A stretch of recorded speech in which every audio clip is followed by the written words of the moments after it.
Hey, hi everyone. Why do you feel responsible for your family's emotions? Absorbing their guilt, absorbing their shame, their disappointment, or anger like they're your own feelings.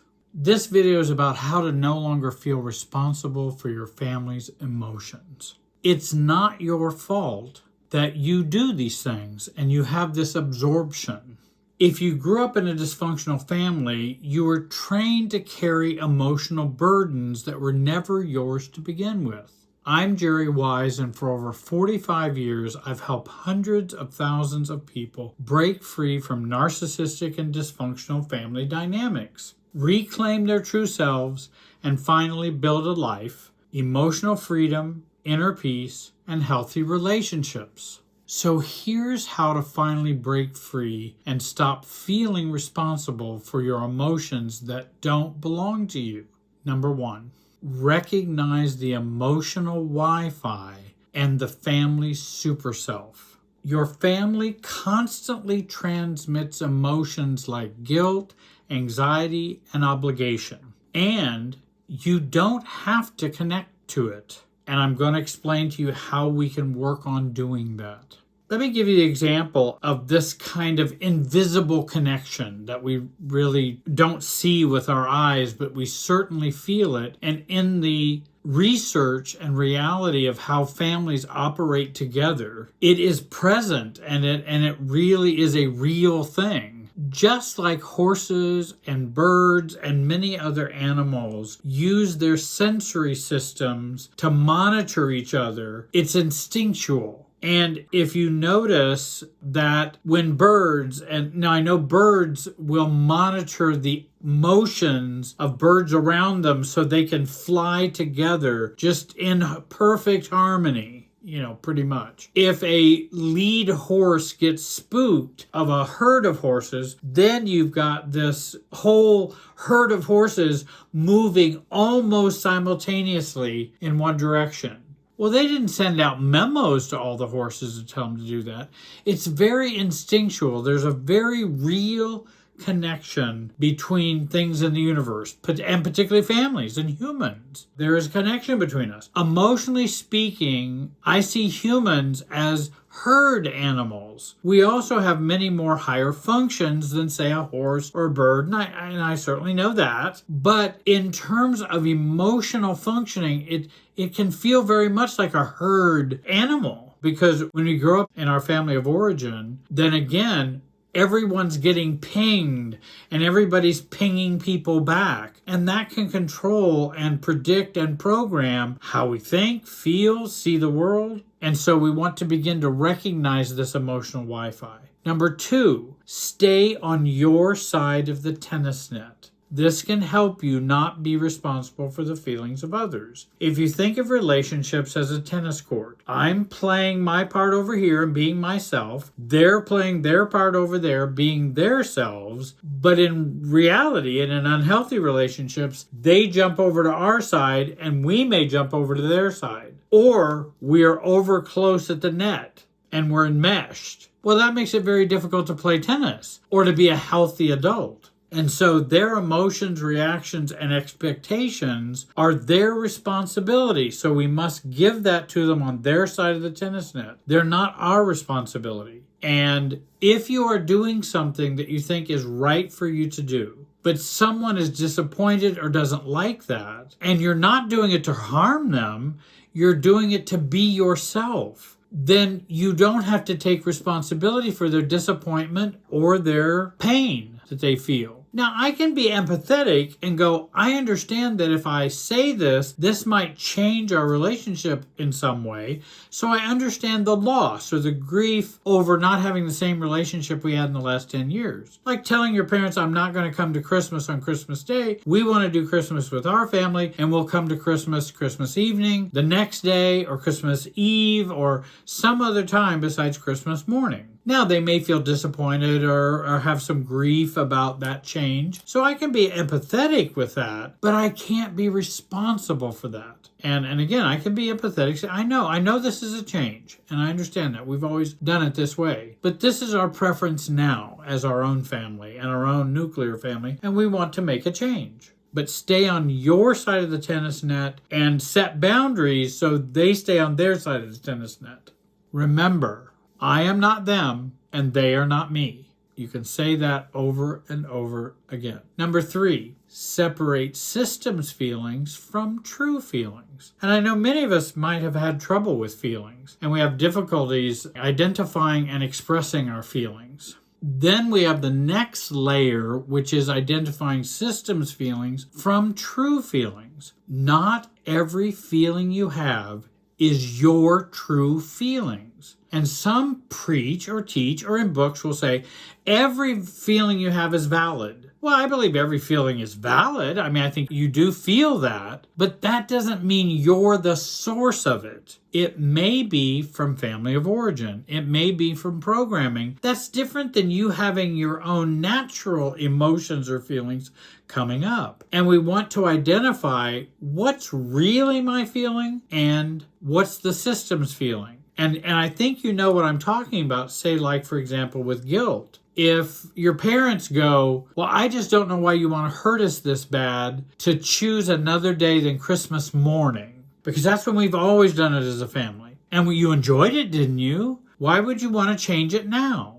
Well, because they're developing their own nuclear family. But anyway, why would you do that? And then the couple starts to feel guilt or shame over that. Is that their guilt or shame? Or is that what mom and dad would like them to feel so they would change back and not make this decision? Because if it's the latter, it's systems feelings. It's not your genuine feelings. If it's the former, well, then maybe I believe in real and true shame. I believe in real and true guilt. But I don't believe in guilt and shame for things that I'm not doing that wouldn't be shaming or guilting, other than to kind of change me or to control me or to manipulate me. And that's what people do. Oh, well, I can't believe you would do this to us. Well, that's kind of I'm not going to accept I'm going to hopefully play poor me and be upset, or even say, well, good kids would come on Christmas morning and bring their family. Well, that's a shaming and guilting statement. And if you feel shame or guilt, that's systems shame or guilt.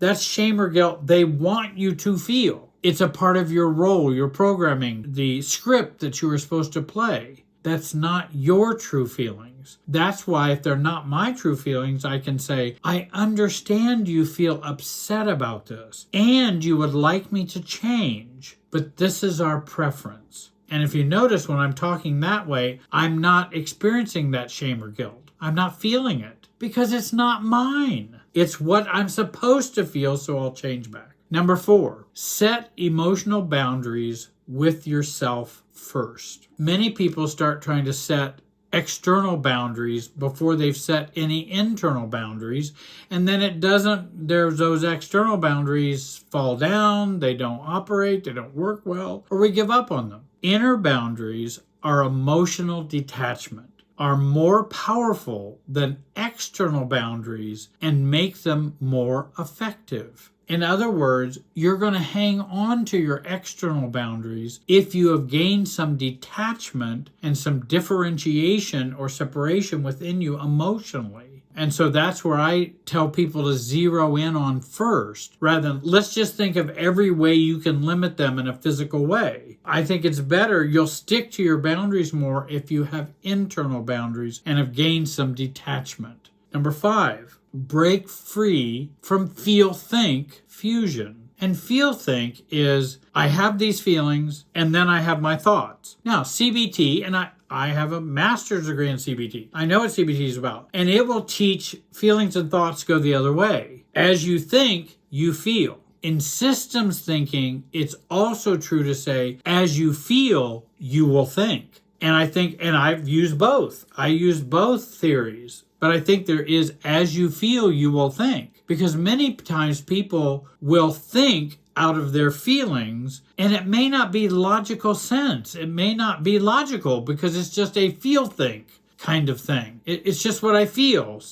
And I try to act like there's some logic to it. No, there's not logic. You just feel that way, and your mind is cooperating with it. and you will come out with beliefs and things you have. And I found that when I studied political science and pre-law and such, that in voting and things like that, people tend to vote in a feel, think way.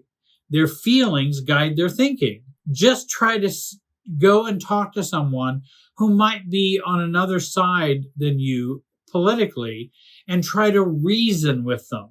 Either way, I think you'll find people will have a hard time reasoning with that because that's not where they hold their belief. They hold their belief down here and make all of this fit that.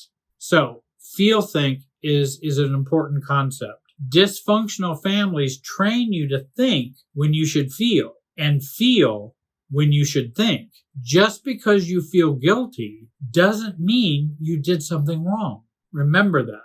Number 6, shift from other focus to self-focus. You were trained to fix and manage their emotions, focusing on managing your emotions, your thoughts, how you function in the system instead of managing theirs. So if we're on both sides of the tennis net, they're over here, you're over here, tennis net in the middle, you need to focus on what you're doing over here. Staying calm, regulating your emotions, your thoughts, your maturity, your detachment, and let them do whatever they're doing over there.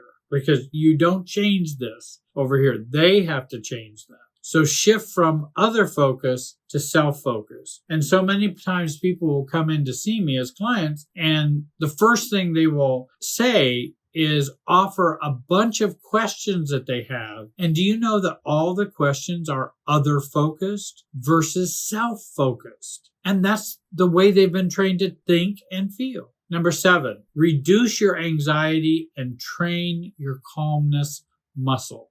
Dysfunctional families thrive on tension and reactivity. The calmer you remain, the less control they have over you. And if I could say that to everyone and anyone for all time, if you got no other message but this one, the calmer you retain, the less control others have over you. Number 8, shift from emotional reactivity to objectivity. Instead of reacting, observe, stay neutral, and watch how they try to pull you back in or how they try to manipulate you. And it's easier to thwart all of those efforts if I remain more objective and if I reduce my reactivity. Number 9, let go of the fantasies you have about your family. Stop waiting for them to change. Stop waiting for them to take responsibility or to apologize or become someone you wish they were. Accept reality as it is. And if you can begin to give up those fantasies and the need to change them so you can feel better, you will have freed yourself in many ways. And lastly, number 10, your self-differentiation is your responsibility, not theirs. They won't hand you freedom or maturity. As adults, it is 100% our responsibility to become our true selves. No different than if we grew up with trauma or abuse from parents or a parent, your parent cannot fix that for you as an adult. Only you can. They can't fix that. It is your responsibility to fix that wound. They can apologize. They can say they're sorry. They can make amends. All of that. And I've had parents who've done that. And all of that is wonderful. But the hurt and the trauma must be addressed by us. And maybe with help. And we can get help and ask for help, get a coach, a therapist, and help us resolve that problem. But the perpetrator or the family is not going to be the answer to the healing solution for you. If you're ready to finally break free and build a life filled with emotional freedom, inner peace, and healthy relationships, I hope you will join my free training. Over 30,000 people have taken this training and used it to build a strong, confident sense of self, free from guilt, control, and manipulation. Click the link below to get started. Don't forget to subscribe and hit the bell icon so you never miss a new video. I want to thank you for watching. Have a great day. and be wise.